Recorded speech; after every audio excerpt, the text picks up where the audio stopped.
Eto guys, gumagana yung ating 12 volts sa ceiling fan dito sa ating mini UPS, tapos dito sa ating solar panel. Eto nga pala guys yung ating box, nandito yung ating power bank. So ano nga ba yung laman ng ating box? So eto, power bank or UPS, and then male to male 12 volts jack, and then itong ating manual. So ayun naman yung laman ng box, tsaka plastic, wala nang iba. Ay dito nga pala guys sa power bank or UPS na to, wala ka nang babayad ng kuryente, wala ka pang brownout. Kasi naman pwede mo siyang i-connect sa solar panel maghapon at magdamag. And at the same time, pwede mong isaksak dito yung wifi mo. So wala ka nang brownout. Ito nga pala power bank or UPS na to ay from DIY Pinoy Shop. Ayan o, meron sila sa Shopee at sa Lazada and sa TikTok. So itong nakuha natin is 52,500 mAh capacity or 52.5 ampere. Medyo malaki talaga yung kanyang capacity kaya naman medyo mabigat siya. Siya is nasa 1.25 kg. Ayun ang bigat. Narito nga pala sa harap yung kanyang power button. Ayan. Tapos meron siyang digital battery power indicator. Dito sa taas meron tayong dalawang charging port na USB-A, kulay orange and kulay black. Dito sa orange meron siyang QC 3.0 or fast charging siya. Dito naman sa pangalawa sa kulay black ay 15 watts lamang. And dito naman sa ating USB Type-C, pwede mo siyang i-charge dyan and at the same time, naglalabas din siya ng power. Katulad lamang siya nitong kulay orange. Compatible sa QC 3.0 or fast charging din siya. And then meron tayong charging port dito sa dalawa. Meron pang lightning para sa iPhone at meron mang micro USB. And then meron tayong ilaw dito. Ayan, buhay natin yan. Ayan. And then dito naman, meron pa tayong dalawang 12 volts charging port. Ito ay para sa ating Wi-Fi o dito siya naglalabas ng power. Dito naman tayo magcha-charge or yung ating 12 volts adapter o kaya naman ay solar panel. So now test nga natin kung talagang compatible nga sa fast charging yung kanyang mga USB port. So unahin natin dito sa ating USB-A kulay orange. So ayan, 5 volts compatible siya syempre. And next 9 volts, ayan meron. 12 volts. Ayun, 15 at 20 volts wala naman. And now, dito naman tayo sa ating Type-C. Kung ilan nga yung kaya nito. Kung totoo nga ang QC. Ayan, 5 volts. And next, 9 volts. 12 volts. Ayan, sa 15 at 20 volts wala na rin. So, tama naman yung kanya nasa description. Kaya niya hanggang 12 volts. So para magamit natin yung kanyang UPS mode, so di ba ganito ang nangyayari sa atin kapag sa Wi-Fi yung ginagamit natin? Ito nakasaksak yung charger ng Wi-Fi dito sa ating Wi-Fi. But now, tatagtagin natin yan. Tapos itong charger ng Wi-Fi, isasaksak natin dito sa ating UPS dito sa 12 volts adapter. Dine. And ayan, umiilaw na. That means nagcha-charge na. And now, ito namang ating Wi-Fi ay isasaksak natin dito sa ating UPS. So ito yung kasama niyang cable, 12 volts male to male adapter. Dito natin siya isaksak. And then, ito naman, dito natin ilalagay sa ating Wi-Fi. Ayan. Then, turn on. Ayan. Dito sa ating UPS mode, itong charger natin or yung kuryente, nagsusupply ng power papunta dito sa ating UPS or power bank. And at the same time, pumupunta rin yung power papunta dito sa ating Wi-Fi. So, kapag nagkaroon ng brownout, itong power natin mawawala, automatic naman magsusupply ng power itong ating UPS papunta dito sa ating Wi-Fi. At maganda doon guys, wala siyang interruption. So, hindi mamamatay yung Wi-Fi ninyo. And by the way, wala na rin nga palang tanggalan itong ating power source o itong ating charger papunta dito sa ating UPS. Kahit pa solar panel yan, huwag nyo nang tanggalin kasi yun talagang purpose itong UPS. And then, huwag nyo na rin isipin yung overcharging kasi hindi naman masisira itong ating power bank or UPS na to. Once na full charge na siya, yung power dito sa ating power source or solar panel ay magbabypass na lamang. Tatalo na lang yun papunta dito sa ating Wi-Fi. So kahit pa full charge na to, wala siyang problema, hindi siya masisira. And then kapag nagkaroon naman ng brownout or nawala na ng kuryente, so patayin natin to, try natin. Ayan. Automatic nang magta-transfer ng power itong ating power bank or UPS dito sa ating Wi-Fi. At ang maganda dito, hindi siya namamatay. Dire-diretso pa din yung power. Kaya perfect to sa may mga piso Wi-Fi, diba? Yung ginagamit yung kanilang modem sa piso Wi-Fi. Hindi kayo magkaka-brownout dyan. And ngayon, babaklasin ko naman tong power bank. Tingnan natin kung ano nga ba yung kanyang battery.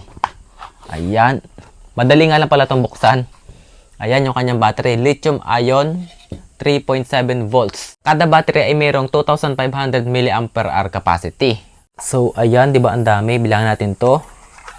1, 2, 3, 4, 5, 6, 7, 8, 9, 10, 11, 12, 13, 14, 15, 16, 17, 18, 19, 20, 21.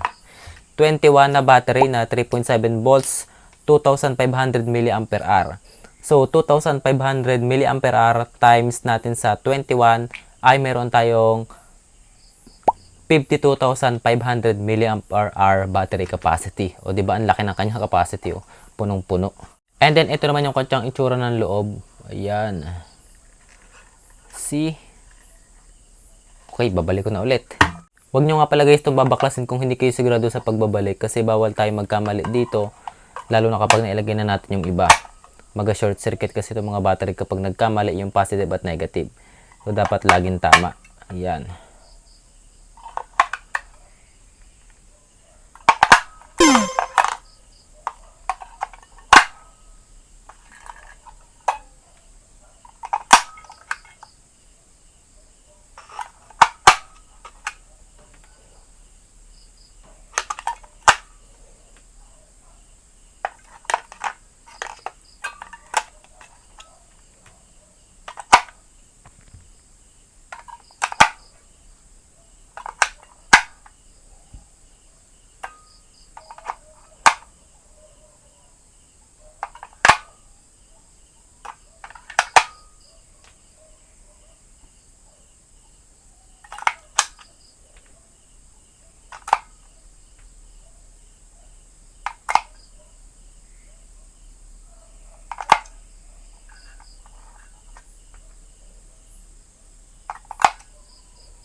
Ayan.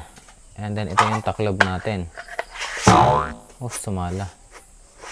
Parang mali. Wala. Nawala yung lock.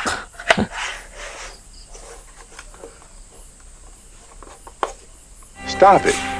Get some help. Ayan. Oh my God! Ito na may balik. Binuksan pa kasi. So, ayan. Okay na ulit. And now, sa laki ng kanyang capacity, gaano nga ba siya kabilis or katagal bago ma-fully charge? So, ngayon, tatry ko na siyang i-charge. Eto guys, ngayon, nag-charge siya using Type-C. Ayan no, nakalagay naman input. Tapos, dito na kumukonsume siya ng 19 watts. So, tayo natin kung anong oras siya ma-full charge. Ngayon is 9 AM na. At eto ngayon, full charge na itong ating power bank or UPS at 5:10 na ng hapon. And then guys, sinarge ko siya gamit yung kanyang Type-C simula alas 9 hanggang alas 5 ng hapon at inabot tayo ng 8 oras. 8 oras siya bago ma-fully charge. And now, test naman natin yung kanyang actual capacity kung ilan nga ba yung capacity na makukuha natin dito sa kanyang USB port. So ito, 100% pa itong ating UPS or power bank. So let's try na natin. I-discharge natin siya sa 0.50 ampere or 500 milliamps. Game. Eto guys, update lang tayo. Ayan, nakakuha na tayo ng 29.13 ampere hour. Pero yung kanyang percentage ay nasa 2% pa. Grabe, ang kurat niya. Pagdating niya ng 5%, hindi pa siya basta-basta malalobat. Matatagal pa yan. Kumukunat siya pagdating ng 5%. Eto nga pala guys yung ating power bank. Oh, ayan o, nasa 34 ampere hour na nakukuha natin. Pero yung kanyang percentage, ayan o, nasa 1% na lang siya. Ang tagal niya malobat. Lumalaban pa kahit 101% na lang. Kanina pa yung ganyan. And eto na guys, nalobat na itong ating power bank. Ayan. 0% na siya. And as we can see, nakakuha tayo ng 38.34 ampere hour. At nagamit natin siya sa loob ng 79 hours, 0.22 minutes. And ayun guys, tapos ko nang i-test yung kanyang actual capacity dito sa kanyang USB port at nakakuha tayo ng 38.34 ampere hour. I-times natin siya sa kanyang output na 5 volts ay magkakaroon tayo ng 191 watt hour. O di ba halos kasing kapantay niya na yung kanyang battery capacity na 194 watt hour. Halos kakunti lang talaga yung difference. So legit yung kanyang capacity. And now, i-set up naman natin siya sa ating UPS mode gamit yung ating Wi-Fi tsaka yung ating solar panel. So, ito yung gagamitin ko ngayon solar panel na 60 watts. Tapos kunin natin yung MC4 ng solar panel. Ito yung positive natin, kulay pula. Ito naman yung negative. And then gagamit tayo ng MC4 connector pa. Ilagay natin yan din Pwede naman kayo hindi gumamit ng MC4 connector. Ang gawin nyo na lang, putulin nyo na lang yung solar panel dito. Yun. Kaso mahirap kasi kapag walang MC4 connector, masyadong makalat. Tsaka magagamit ka pa doon ng tape. Tapos ito yung positive natin, ito yung negative. Ang gagawin natin, gagamit tayo ngayon ng buck converter katulad nito. Dito sa ating input, dito natin ilalagay yung ating solar panel. So unahan natin yung positive, ito. So ang positive ay din eh. Yan, suot natin yan dyan. Input, positive. Tapos higpitan. Higpitan natin ng ayos, and then yung negative naman, are, kabila. Tapos ito, gagamit tayo ng multimeter para ma-measure natin yung voltage. So dito, try natin yung output. Ayan, naka 4.35 volts. Pataasin natin yung voltage, masyadong mababa. Dine. Gawin nating 12 volts. Ayan, 12.45 volts. Okay na yan. And then, gagamit naman tayo ng 12 volts male jack katulad nito. Ang gagawin natin ngayon, ilalagay natin siya dito. Positive pa rin yung pula, negative yung itim.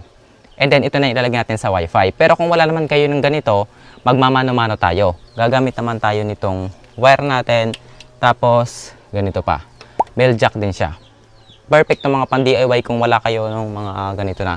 Ito kasi galing sa charger, pinutol ko lang talaga. Mas malinis kasi kapag ganito. Pero pag wala talaga, dito tayo. Ito, positive. Di na yan. Kailangan mahigpit ng ayos para hindi siya matagtag.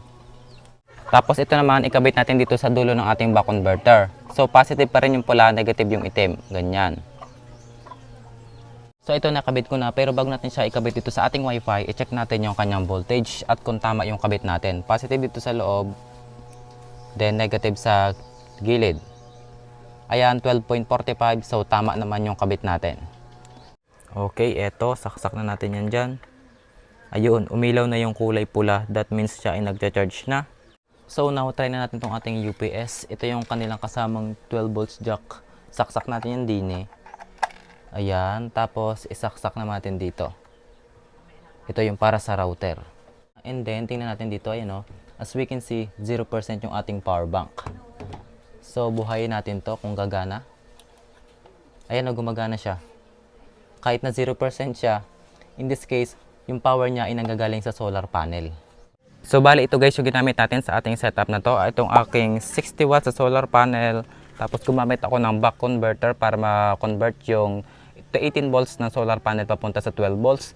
And then pupunta siya dito sa ating UPS. Then pamula UPS naman papunta dito sa ating wifi na to. And now subukan naman natin itong gamitin kung pwede nga ba ito sa 12 volts ceiling fan tapos na nakasaksak na solar panel. Pero this time guys, ang gagamitin nating solar panel ay itong CC lamp.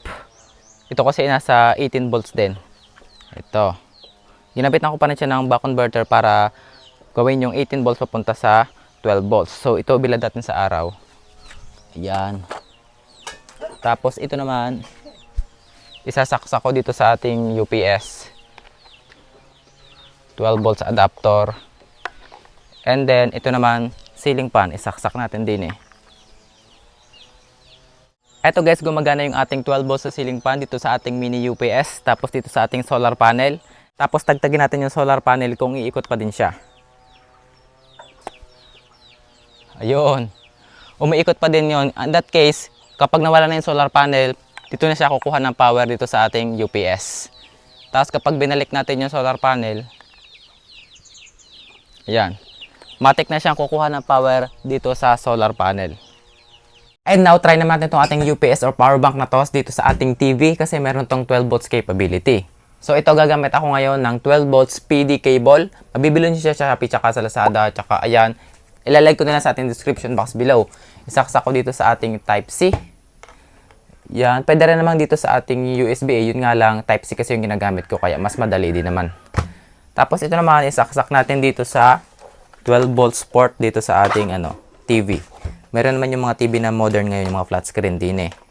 Yan.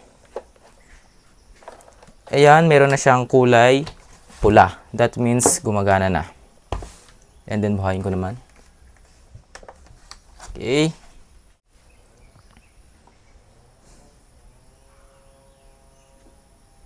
So, ayan. Nakapili na po ba kayo?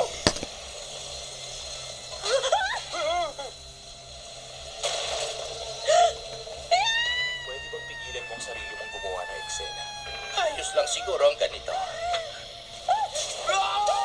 And now, try ko na rin isaksak itong ating Wi-Fi dito sa ating UPS. Try natin kung gagana. Yan. Tapos dito. And then buhayin. So, ayan, gumana. Yan.